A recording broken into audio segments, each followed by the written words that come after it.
নীলফামারীর উত্তরা ইপিজেডের সামনে সেনাবাহিনী ও পুলিশের সাথে শ্রমিকদের সংঘর্ষে একজন নিহত হয়েছেন।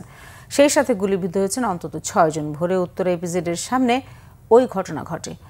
নিহত হাবিবুর রহমান হাবিব নীলফামারী সদর থানার সংঘর্ষী ইউনিয়নের কাজিরহাট গ্রামের বাসিন্দা। স্থানীয়রা জানান, নীলফামারী ইপিজেডে অবস্থিত এভারগ্রিন পটচুলা তৈরির কারখানায় গত কয়েকদিন ধরে বিভিন্ন দাবি নিয়ে শ্রমিকরা আন্দোলন করে আসছিলেন। দাবি পূরণ না করে এভারগ্রিন কর্তৃপক্ষ সোমবার রাতে কারখানা বন্ধ করে দিলে শ্রমিকদের মধ্যে উত্তেজনা বাড়ে। পরে আজ সকাল থেকেই শ্রমিকরা একত্রিত হয়ে উত্তরা ইপিজেডের সামনে বিক্ষোভ করতে থাকে। এক পর্যায়ে তারা ইপিজেডে ঢুকতে গেলে সেনাবাহিনী শ্রমিকদের সরিয়ে দিতে চাইলে তারা সেনাবাহিনীর গাড়িতে হামলা চালায়। এই সময় পরিস্থিতি নিয়ন্ত্রণে আনতে গুলি চালায় সেনাবাহিনী। এতে গুলিবিদ্ধ 6 জনকে নীলফামারী সদর হাসপাতালে ভর্তি করা হয়। হাসপাতালে নেওয়া হলে চিকিৎসক গুলিবিদ্ধ হাবিবকে মৃত ঘোষণা করেন। বর্তমানে পরিস্থিতি নিয়ন্ত্রণে আছে বলে জানিয়েছেন সেনা সদস্যরা।